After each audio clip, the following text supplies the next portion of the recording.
Hello दोस्तों, स्वागत है आपका हमारे चैनल पुस्तक ज्ञान में। दोस्तों, आज के इस वीडियो में हम लोग देखेंगे क्लास 8 के भारत की खोज का चौथा चैप्टर युगों का दौर का फोर्थ और सबसे लास्ट पार्ट, प्राचीन भारत में गणित शास्त्र से आगे का हिंदी समरी। दोस्तों, यह जो पार्ट है ये अंतिम पार्ट है और इस पार्ट में हम लोग इस पाठ को पूरी तरह से कंप्लीट करेंगे। तो चलिए देर ना करते हुए प्राचीन भारत में गणित शास्त्र से आगे की जो समरी है इसको हम लोग समझने की कोशिश करते हैं। प्राचीन भारत में गणित शास्त्र यानी कि पुराने समय में जो गणित शास्त्र था उसने किस प्रकार से तरक्की की और कौन कौन से गणित के जो भाग हैं वो हमारे देश में विकसित हुई, इसके बारे में इस टॉपिक में हम लोग अध्ययन करेंगे। तो चलिए देखते हैं। अंक गणित और बीज गणित की जो नींव है ये भारत में ही पड़ी थी। भारत में ही शून्य की खोज भी की गई थी, जिसने गणित के क्षेत्र में अपना वर्चस्व बना लिया।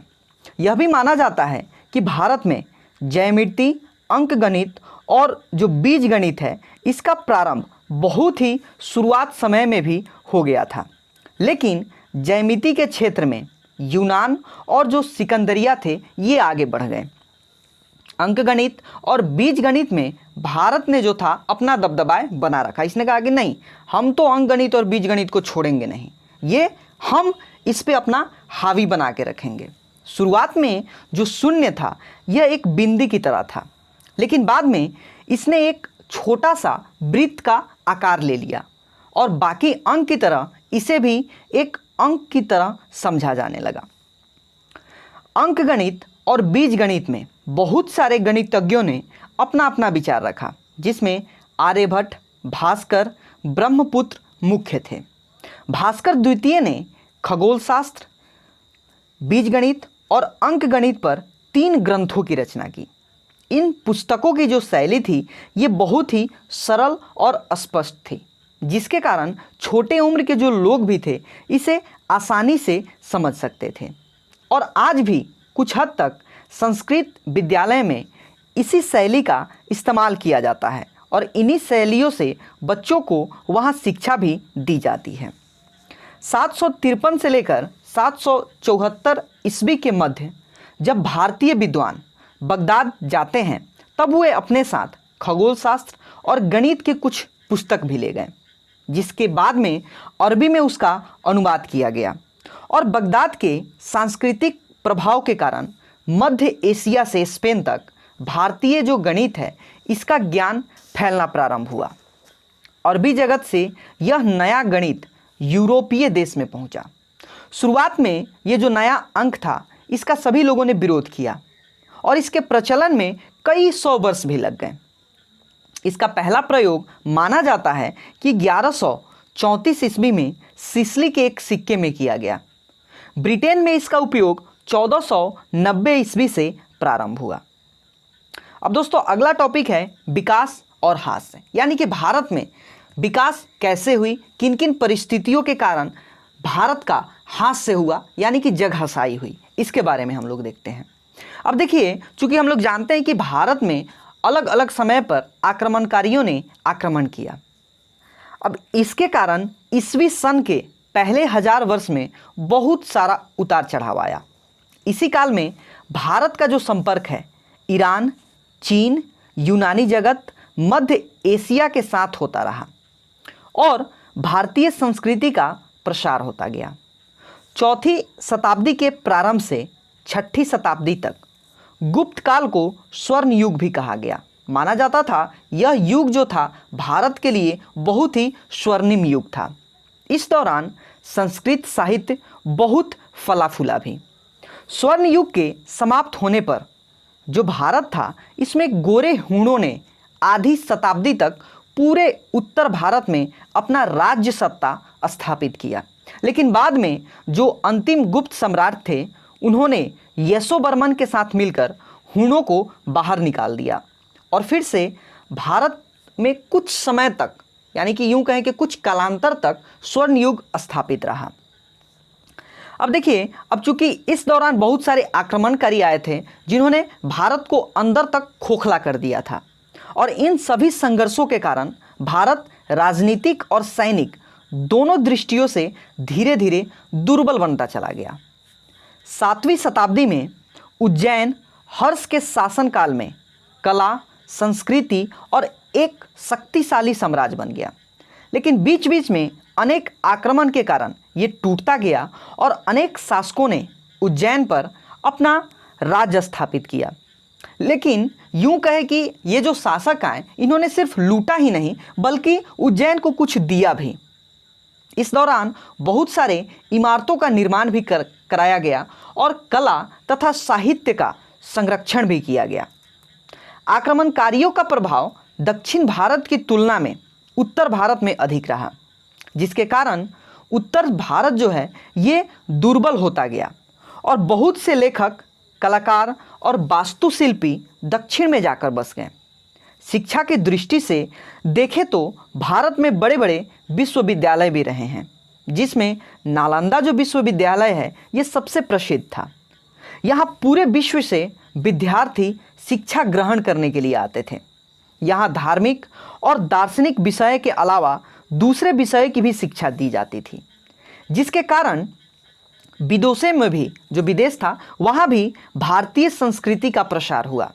वल्लभी विश्वविद्यालय, उज्जैनी विश्वविद्यालय, अमरावती विश्वविद्यालय भी शिक्षा का केंद्र रहा और जिसने कालांतर में बहुत सारे विद्यार्थियों को शिक्षित भी किया। अब देखिए 8वीं शताब्दी के बाद ब्राह्मण और बौद्ध दोनों धर्मों का हास्य होना शुरू हो गया और उसके स्थान पर तांत्रिक पूजा और योग पद्धति आने लगा। भारतीय कला की रचनात्मक प्रवृत्ति का हास्य 16वीं शताब्दी से प्रारंभ हुआ और भारतीय पुरानी परंपरा भी उत्तर भारत के मुकाबले दक्षिण भारत में लंबे समय तक रहा। समय के साथ साथ भारत ने अपनी प्रतिभा और जीवन शक्ति जो है ये भारत अपना खोता चला गया। इसकी प्रक्रिया बहुत धीमी थी, फिर भी इसका जो असर है भारत में दिखाई दे रहा था। इसका प्रारंभ भी उत्तर भारत से ही शुरू हुआ और दक्षिण भारत में ये धीरे धीरे पहुंचता गया। भारत धीरे धीरे अपनी राजनीतिक स्वतंत्रता खोता चला गया। कुछ लोगों का कहना है कि इसके जिम्मेवार जो हैं बाहरी ताकतों के साथ साथ कुछ भीतरी लोगों की भी साथ रही।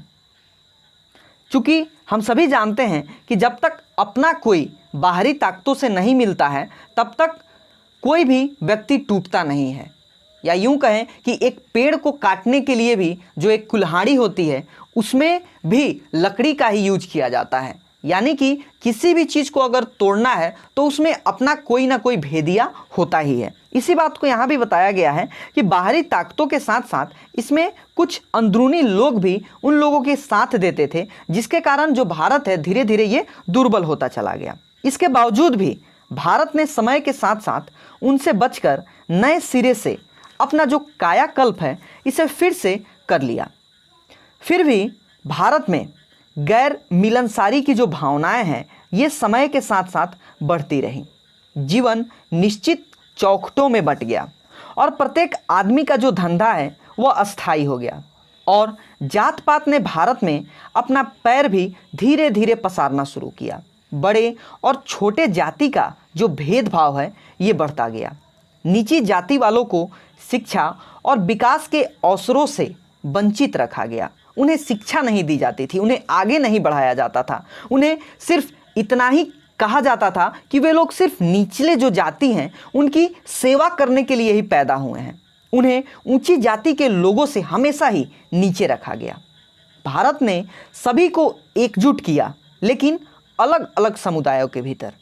इस तरह से यूँ कहें कि जो लोग जिस काम में थे उस काम को उसका पुश्तैनी काम बना दिया गया। यानी कि जो अगर लोहार है तो उसके आने वाले जितने वंशज हैं वो लोहार ही होंगे, वो लोहे से संबंधित काम ही करेंगे। वैसे लोग जो क्षत्रिय हैं, यानी कि क्षत्रिय और जो ब्राह्मण थे, इनका जो काम था ये व्यापार व्यवसाय तथा देश की रक्षा करना था। तो ये काम सिर्फ उन्हीं तक सीमित होकर रह गई, बाकी दूसरे लोग को इसमें अधिकार नहीं दिया जाता था। अब इसके कारण बहुत सारे लोगों को विकास के अवसरों से वंचित होना पड़ा। इसी के कारण हर तरफ भारत का हास्य हुआ। विचार में, दर्शन में, राजनीतिक में, युद्ध पद्धति में तथा बाहरी दुनिया में भी इसकी जो हास्य है ये प्रारंभ हुई। अर्थव्यवस्था संकुचित होती गई। धीरे धीरे भारत दुर्बल हुआ, लेकिन फिर भी भारत सभी परिस्थितियों से उभरता गया और नए संपर्कों एवं विचारधाराओं का यह लाभ उठा सका और इसने कुछ दिशाओं में प्रगति भी किया और धीरे धीरे ये आगे की तरफ बढ़ता गया। तो फ्रेंड्स, यह था इस पाठ युगों का दौर का चौथा पाठ और सबसे यूं कहें कि ये अंतिम पाठ था। इस तरह से ये जो चौथा पाठ है युगों का दौर, ये समाप्त होता है। दोस्तों, इसके अगले जो पाठ है, पांचवा पाठ, इसको हम लोग किसी दूसरे वीडियो में प्रारंभ करेंगे। तो इस वीडियो में बस इतना ही। मिलते हैं अगले वीडियो में। तब तक हमारे चैनल पर बने रहिए और हमारे वीडियो को देखते रहिए। दोस्तों, अंत तक हमारे वीडियो पर बने रहने के लिए आपका बहुत बहुत धन्यवाद। दोस्तों, चलते चलते एक और बात मैं आपको बता देना चाहता हूं कि अगर आपने अभी तक हमारे चैनल को सब्सक्राइब नहीं किया है या आप हमारे चैनल पे नए आए हुए हैं तो हमारे चैनल को सब्सक्राइब कर लीजिए और बेल आइकन को दबा दीजिए ताकि आगे आने वाले प्रत्येक वीडियो आप तक पहुंच सके। मिलते हैं अगले वीडियो में। तब तक के लिए दोस्तों, जय हिंद।